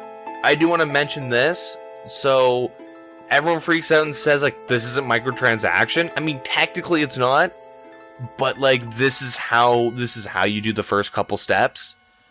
Believe it or not, this is gonna sound really weird, but there was a time in RuneScape 3 where there was no microtransactions. It was like pre-EOC. Believe it or not, like that sounds weird. The very first instance of microtransactions was the 28th of February, 2012. That was the very first instance of microtransactions to ever happen in RuneScape, and that was the Squeal of Fortune. Wasn't there a loyalty club first? There was a loyalty, yeah, so the loyalty program came out in 2011, June 28th, 2011, and I guess that was kind of microtransaction-y, but it was already, like, if you're subbed, you just get these passive coins, and then you use that to get like an advantage, I guess. It was more of like a way to just get people to subscribe, because there wasn't a way to get more points than other people. It was like, if you're subbed, you get this much, and the longer you're subbed, the more you get, you know? So that's not technically microtransactions, but similar to this, you can get a lot of valuable data that will help you when you do bring out microtransactions. But I do think it would kind of be like, if you subbed to like old school, you'd get like more ether at Revenant Caves or something, right? And maybe that's a really bad comparison, but yeah, the loyalty program, of course, there's an advantage. They came out with auras and cosmetics, but like, that was more of like, you're subbed, blah, blah, blah, blah, blah, blah. The only reason I brought that one up, though, was because that was the very first thing. And then when the microtransactions come out afterwards, you can kind of look at that and go, that's what they were doing. Okay, well, so here's the timeline, pretty much. So, June 28th, they came out with the loyalty program, 2011. And then July 26th, they came out with Clan Citadels. Isn't it funny how we really want clans? We talked about, like, Clan Citadels shit, like, 2 weeks ago. Like, a lot of people want Clan CCs to be revamped. Kind of funny how it's kind of lining up, but...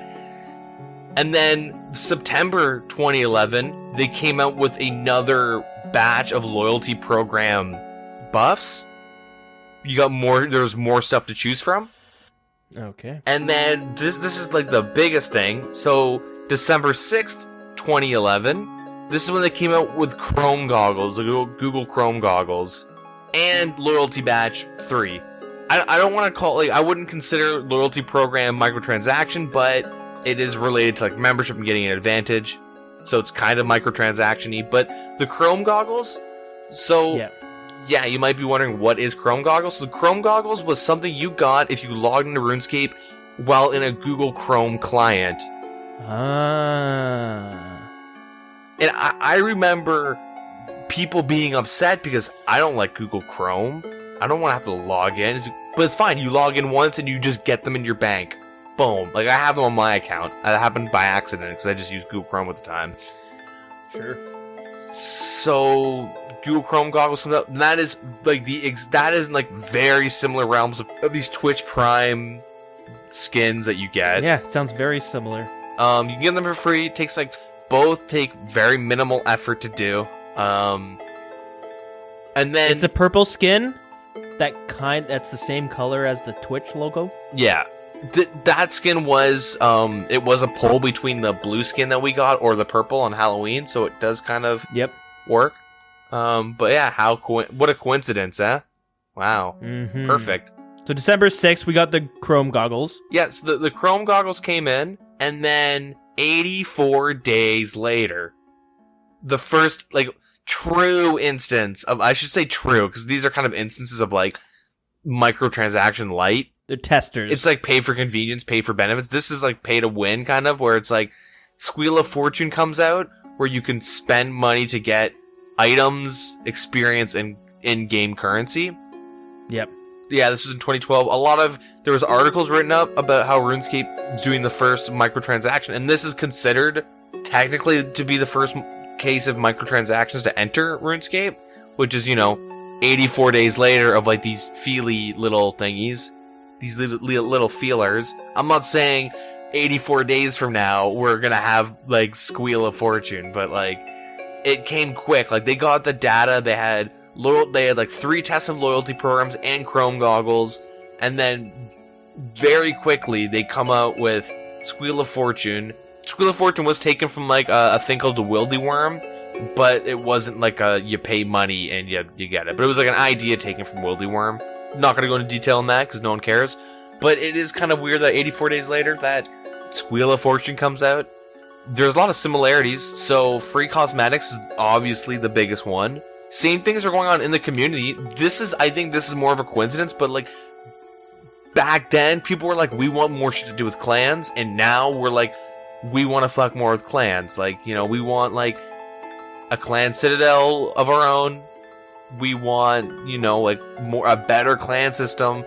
Hell, like they've made shitty changes that we talked about already with the 150 level cap to like talk in them.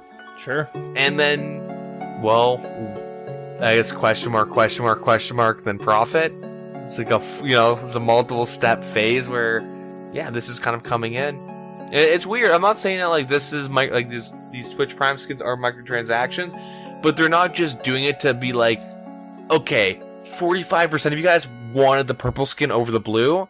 We're gonna give it to you guys. Like there's you don't do this for no reason. Yeah, exactly. And we do know, we 100% know, Jagex is maybe not the old school RuneScape team, but Jagex as a whole is very bad when it comes to microtransactions. We know RuneScape 3, terrible for microtransactions. We know old school RuneScape is the exact opposite. We don't want any microtransactions. But if Jagex wants to bring that into the game, they need to plan it out. They need to be strategical on how they're going to do it. They do it too fast. They have to. It's going to be hard for them to bring it in. But if they want to, and they want that money, this is exactly how you would do it. You would test with these sort of things and start making a giant list of notes. How are we going to do this? You're going to want the community to side with you. Most of them. A lot of them won't. Like, some of them won't. Just like with this Twitch Prime thing. There's some people who are out there who are saying, guys, what the fuck? This is fucked up. They shouldn't even be doing this without pulling it. But as you can see, a lot of people are saying, who cares? Not a big deal. It's just a skin. You do have to keep in mind who the people, like, who are these people that are like, it's not a big deal. Keep in mind how many people have just left RuneScape 3 because of the microtransactions, right? Yep. The main thing is that, like, the majority, I'm pretty confident to say the majority of RuneScape players that are playing right now have been playing within the past 2 years. Or, like, 2.5 years. I'm gonna say the majority, like, haven't been playing since the release. I think most people played a little bit when they were young. You know what I mean? Like, the average, like, it's not like everyone's a super hardcore. We all played on release and we're still playing. A lot of people have started coming in. And if there was a number to show, I mean, Jagex has these numbers and they'll never ever tell us. But if I could see the numbers of, like, who's playing, who played on, like, the first month and is still playing, compared to who's made accounts and they're still playing, like, all that stuff, like, it's gonna really be, like, a lot of, like, new blood, I guess, in the community, which is good. I'm not saying that's bad, but, like, it comes with, like, a bit of ignorance to, like, well, like, this isn't a big deal, and it isn't, but, like, it's like the whole It's Always Sunny in Philadelphia, like, it's the implication. If you ever watched that show, it's like, I've seen that clip. Yeah, it's not like nothing bad's happening, but it's the implication that, like, something bad will happen. You know? Yeah. Like, if you're like, it's fine. Like, if you just, like, if everyone's like, cool, yeah, that's sweet, then here comes, like, the Cerberus Santa hat meme that I made last year, where it's like, I actually might have I probably didn't, but maybe I'm just making up my own memories. But I swear to God, this is one of my examples of, like, how microtransactions is going to be introduced. I'd have to go back. Well, it's how it's always introduced. I'm going to cut the music. We've had it going for a little bit, so I think we're going off the conspiracy a little bit. Yeah, it's probably a good time. It's worrisome, and I don't like having... Well, I like talking about this, but I don't like why we're talking about this. Yeah, the thing is this a big deal? No, it's not. Could this lead to anything? It might not ever... we might not ever see anything like this again. But if we do see a microtransaction happen, you can just look at this and be like, this is kind of where it all started. Now, people make the argument it started with bonds. That is a kind of a different monster in itself. I can understand why that's there. Does it introduce a new pay-to-win aspect of the game? Of course, 100% it does. I mean, shit, it's really obvious who's paying to win in this game. Yeah, I know some people who have 99 range because they were able to afford a bunch of bonds to buy chins and get their range to that so they can go PKing. Yeah. Now, the argument for it is that this allows players who are never going to spend real-life money on the game to actually experience some membership. There's tons of players who are members and never spend a dime of their own money. It's like a symbiotic, like bonds is like there is good forms of microtransaction. Like, this is like, it's healthy to a certain extent. It's symbiotic where, like, the whales are buying a bunch, which Jagex makes more money, so they can downgrade our servers and charge us more for membership. And I don't want to pay for that membership, so I play a lot and I have, 200 mil just sitting in my bank. I'll go buy a bond. Like, it's like, it works where, like, the whales get to buy all their gear and quit really quickly. I'm kidding. But, like, they gotta get what they want instantly. They pay to win, parentheses or air quotes, because you can't really win in this game, but pay to progress. And then the people that are, like, very dedicated benefit from them doing that because the bond prices are a lot cheaper and they're able to just not spend real life money on a game that they play all the time. And then also, hey, you're free to play. You never actually have to spend a dime to experience the whole game. Like, it does work out well. There are healthy ways of doing it, but the issue with micro, like, the debate of, like, if it really is or isn't creeping, it's like, really cyclical, where it's like, well, hey, let's point to the first instance in Old School, which was bonds. Okay, yeah, but that was good for the game. So you're saying microtransactions is good? No. Okay, well, what's the next instance? The emotes. Well, you didn't have to pay for that. No, but it was like, you use that to gather data to see who's going to go out of their way to do the Premier Club stuff and the RuneFest, whatever it was, to get the cow emotes and shit. Like, you do that to kind of get a feel for, like, who's going to go out of their way to get extra cosmetics. And then what about Twitch Prime? Well, they're going out of their way to get it early or just in general, but then they're also potentially spending real money to do it, and they'll know if someone is using just the free month of Amazon or not. Like, and then, you know what I mean? Like, it's very cyclical where, like, the arguments, like, kind of just go in the same circle over and over and over again. It's like, yeah, but those aren't bad. But what about bonds? Okay, well, they're good for the game. Why aren't these good? It's like, you know what I mean? It's really tiresome to, like, kind of go over. And then the issue is that either it goes nowhere, and then they go, wow, you guys are stupid for making a big stink over nothing, or it goes to somewhere, and you're like, now the game's ruined. Good job, I was right. So, like, regardless, there's, like, no winners in this whole thing. It's just, weird. So it's a very weird, scenario to be in, where, like, both me and you are pretty confident that, like, this is not just Jagex being, you know, gracious and like, hey, we're such nice people, here's free skins. It's something you always have to be aware of. You can't just think, Jagex is our buddies. They do a weekly Q&A. They tell us they're so transparent. There's an overseer who has their own agenda. Will Old School RuneScape fight back? Like, the JMod team fight back? I'm sure they will fight back. RuneScape 3 probably has a ton of people who make content in that game that sit there and being like, guys, this fucking microtransaction bullshit is really fucking with the stuff I'm putting into the game. Yeah. I'm putting in these new bosses, and tons of people are quitting because you guys keep pushing these promotions. But the problem is there's a king commander on top of everybody. Yeah, I mean, the main issue is that they milk RS3 dry, and then they come to Old School, and then they're going to slowly creep in with microtransactions, and it's going to fucking happen again. And it's not because of, like, the RS3 people, but, like, it doesn't help when everyone goes, like, I would rather have a big circle jerk on Reddit being like, get this out of the game, than, like, it's okay, guys. Like, I'd rather have everyone against some sort of, like this. I'd rather this not be put in the game than it be put in the game, obviously. And I think that's the main reason why I wanted to talk about this. Yeah. Because the fact that this is happening, not a big deal.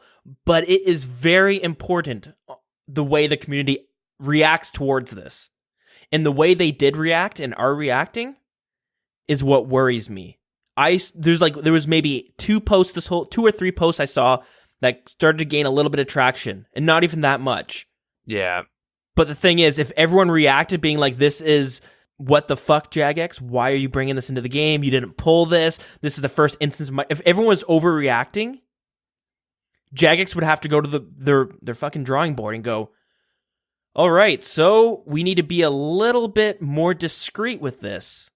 But instead, they can go back to the drawing board and be like, all right, so like 30% of players aren't happy with this, but 70% don't give a shit. Yep. So let's make a note of that. Keep in mind, if the community wanted microtransactions in the game, there would be so much in Old School.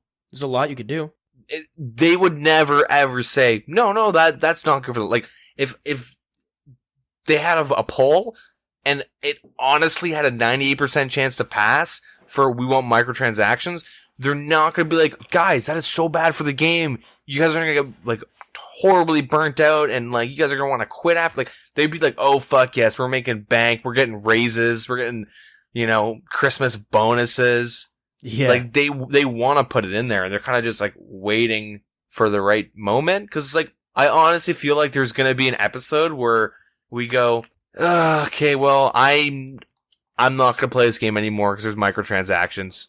Yeah, it finally happened. Yeah, like I know there's gonna be a day that happens. I'm gonna dread it, where we're gonna have to like have the talk where it's like you have to sit down with everybody and be like, what do we do with this podcast? Do we close her up? Do we keep playing the game? It's rough. And you look at RuneScape 3. When I was playing it, everybody is max level. They've sunk so much time in that. You can max in like 3 months in that game. Well, that, but also people are so invested into that game that they're just not willing to quit. Yep. Anyways, food for thought. Unfortunately, I feel like the ship has sailed on to fight back against this promo update, and this might just welcome the next Google Chrome goggles. Yeah, like that's kind of what I'm worried about, because like, Google Chrome, well, what's literally download or just use Google Chrome when you got it. Cool. In your bank, no effort. But it's like, why is that a thing? Well, it's a promotional thing. Well, why are they promoting Google Chrome? Yeah. Google definitely doesn't need RuneScape players. Twitch definitely doesn't need RuneScape players to get Twitch Prime. Like, if you look at, like, here, before we move on, I just want to, like, mention that, like, RuneScape does not have a big presence on Twitch. Besides, like, Deadman Mode and, like, big updates are, like, the reason why it's so, they completely fucked with the whole system, and because I've watched like a lot of because I play and I stream and I watch RuneScape, it comes up like near the top because it's like, you'll probably like this game. And they changed the layout of it. Let me try and find the right directory. Okay, yeah. If you like look at like where RuneScape sits on Twitch, it does not have a big presence at all. It's not one of the top dogs, but it sits in the top 20 at all times. Well, currently it's 9 p.m. Eastern Standard on a Sunday, and RuneScape's like position like 36 right now. Really? Yeah, like it sits far down. Like it averages like 6K viewers pretty much. Keep in mind right now it has 5K viewers and 1,000 of them are view bots on one of those fake giveaways. Okay, yeah. So keep that in mind. Like the and then the person in second, I can almost guarantee you Viewbot's not going to name him, but like I've looked at his Twitch stats and I'm pretty sure he's viewbotting. But like take away all that. I mean, wow, I guess no one's fucking watching it. If Bodhi and friends like Foe and them aren't streaming, like this category is fucking dead. Without Viewbots, like we're sitting under like 3,000. We're going to be sitting around like 3,000 probably viewers, which I mean, it's not really that good, right? Like, compared to other things, right? We're like Warcraft 3 is pulling more viewers, and like random ass games like Heroes of the Storm. What? Destiny 2? What? Like I don't know. Yeah, it doesn't have a big presence. Where like you look at Fortnite, where like they have a lot of Twitch. I mean, I guess Fortnite's a bad example because it's literally the biggest game. But they have like a lot of Twitch Prime like cross promotional things. And so does like Overwatch and like PUBG, like the new COD, but like those games sit like really high up on the list. Like Fortnite has 241,000, RuneScape has like 5,000, but 1,000 are guaranteed view bots. Like no, it's one of those fake giveaways. So it's like 3,000. You know what I mean? Like, yeah, I don't want to keep beating the dead horse, but like it's not beneficial for Twitch to have this. They're not gonna be gaining a lot more subs and money from it. Yeah, for sure. Anyways, yeah, that's pretty much it, I think. Keep your eyes open, people. Keep your ears peeled and your eyes open. Yep, exactly. Your ears open and your eyes peeled. That's how it's. Don't let the MTX creep up on us. Yeah. Alrighty, though. Let's move on to some quick fire lore.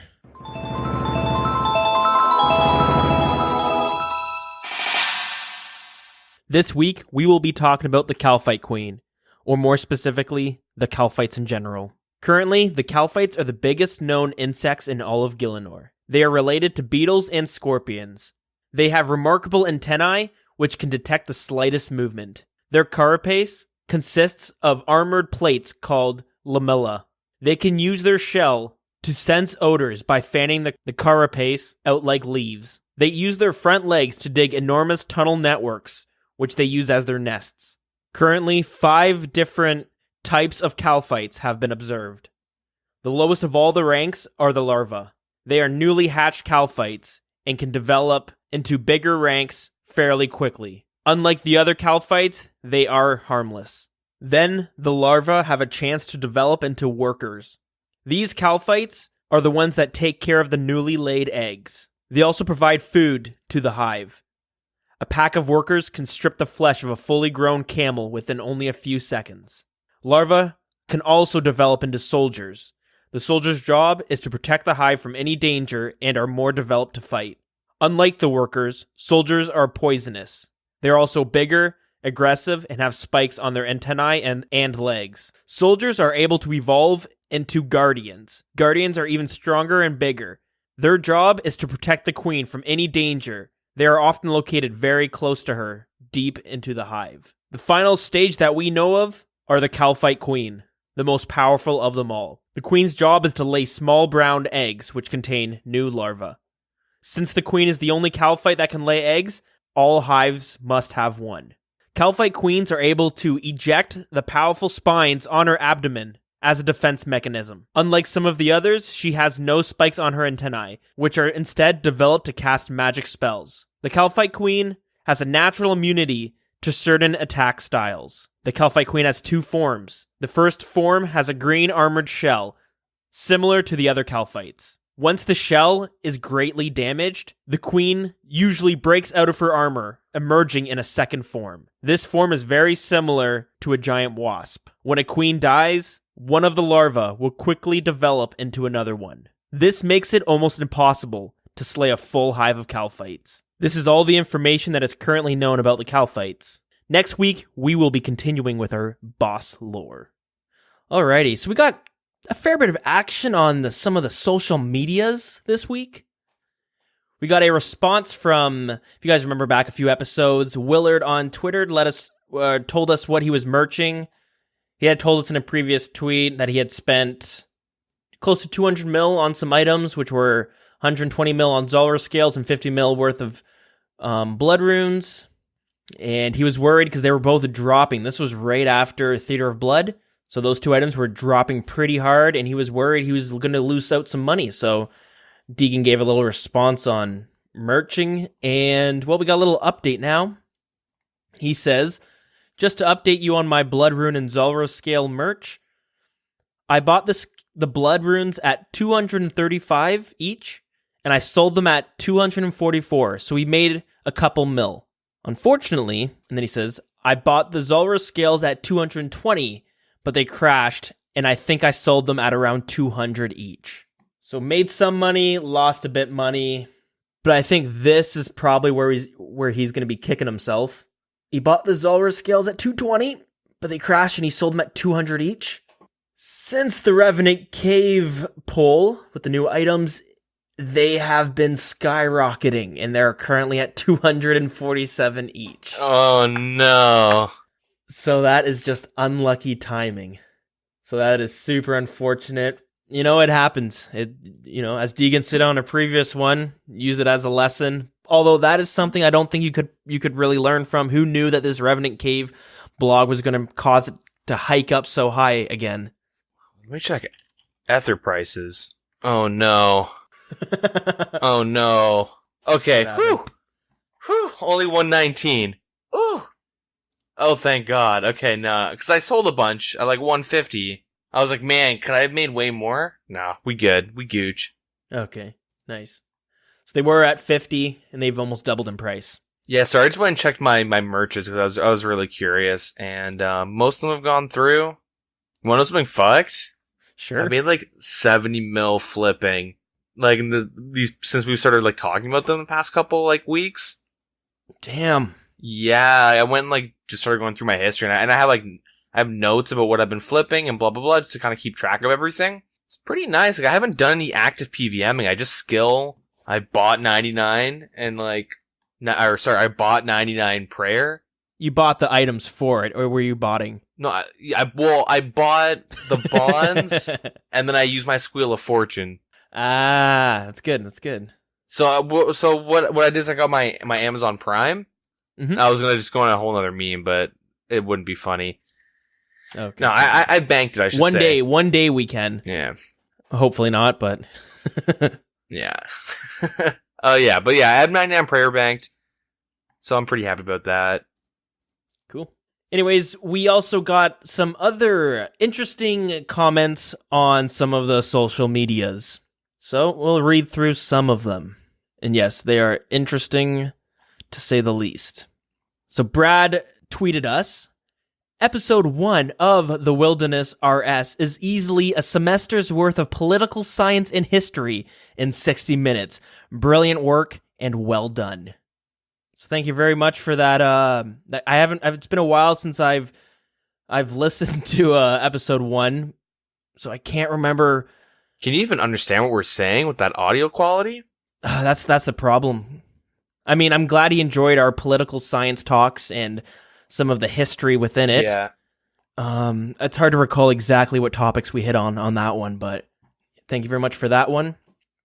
So Gina also sends us, what a day to start this. I cannot wait to listen to all the episodes and take the knowledge back to the 2 candidates I am working to elect. Many thanks. Appreciate it. A lot of episodes to go through. And that's a lot of note taking if there's a bunch of things you're having to bring back to 2 candidates. For what? Not entirely sure. I can only assume it's RuneScape related. So Cynical says, she was molded into the image of every male president before her. Of course, it felt unauthentic. Wow, thank you at the Wilderness RS. I could not figure out what it was that just did not sit right with me. Not quite following that one, but I'm glad that we were able to sort things out for them. All right, and then Jessica says, let's dive back into this dumpster fire. The Wilderness podcast is giving me the shakes remembering 2016. But also some inspiration on the values that will move us forward. But I'm sure we all had that reaction in 2016. I believe it was 2017 when Chambers of Xeric first came out and The Inferno. But, close to the 2016 year. So, yeah, I'm sure it gave us all the shakes and really pushed us all to move forward, right? Yep. And then finally, Akiva says, listening to the Wilderness podcast from being recommended to... Not my favorite, but a great listen. Appreciate the honesty. Anyways, for real though, you could tell there's a little weird theme going on with that one. Turns out there was a new political podcast that came out under a similar name as ours. Very similar.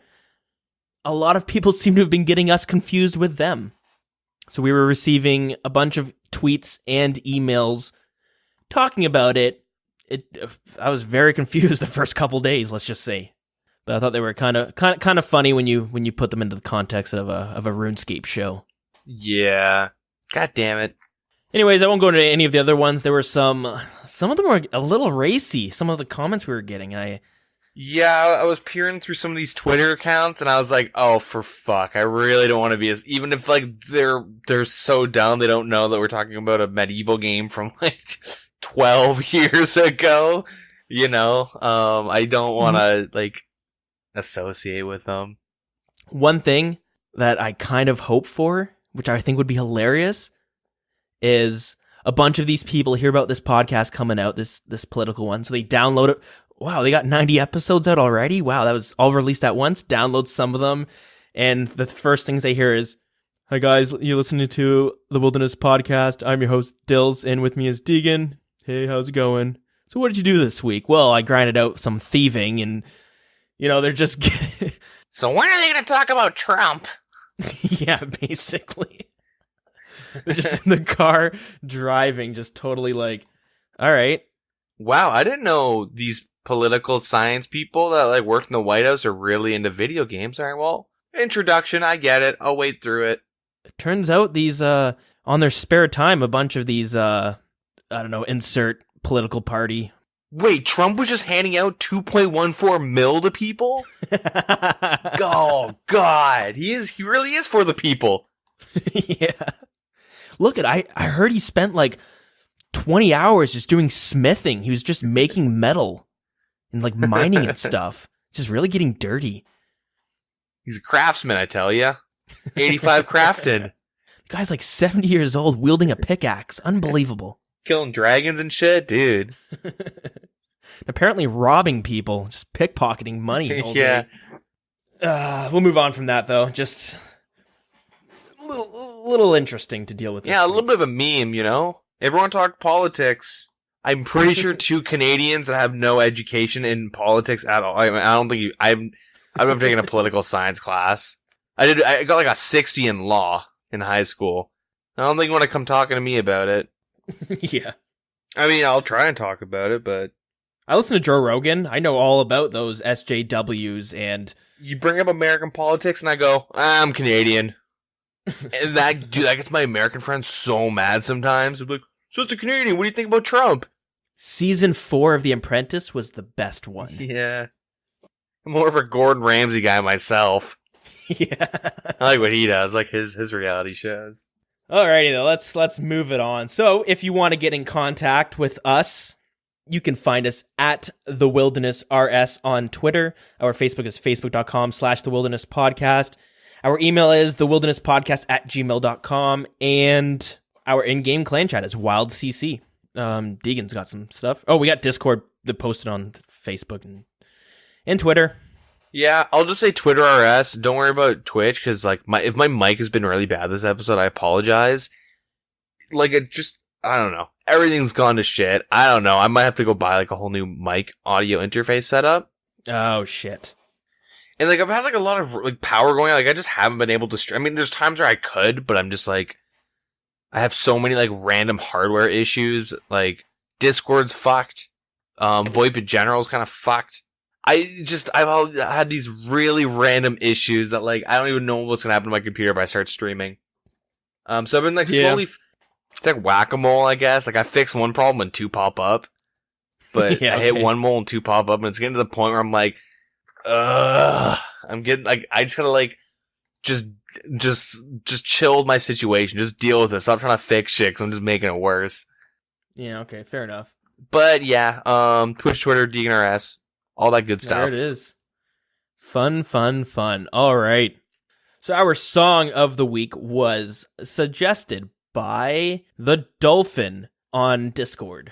And the song he suggested was Jolly R. I used to jam out to that when I was skilling board back in the day. That or Norse Code.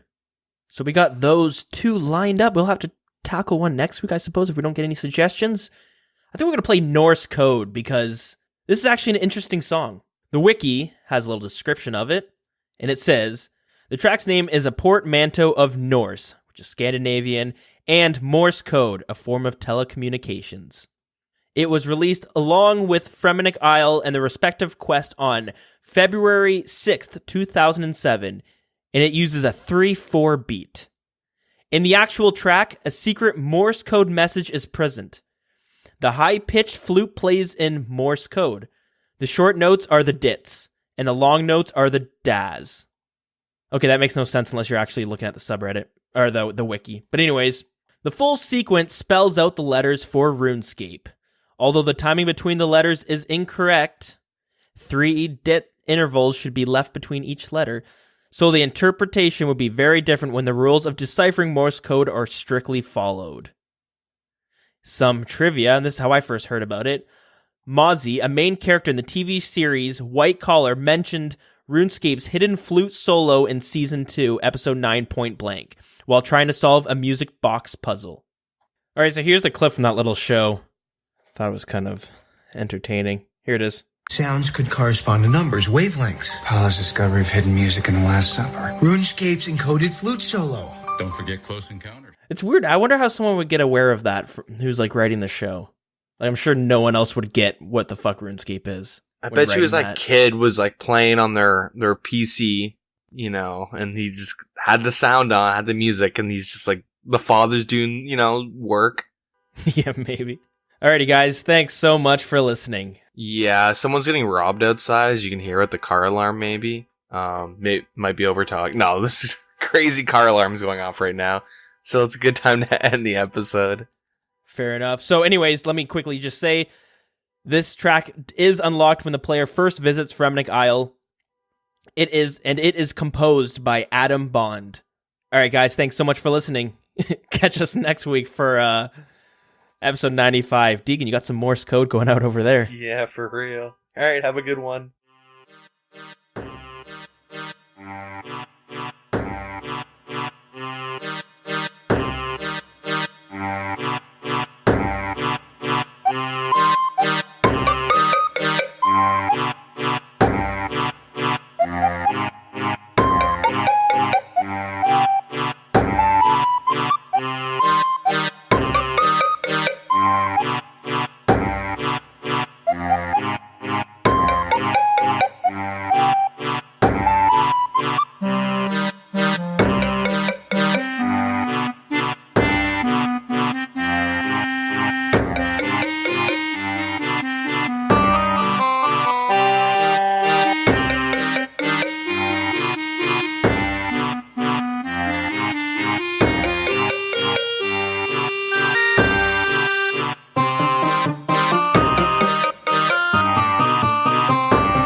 Thank you.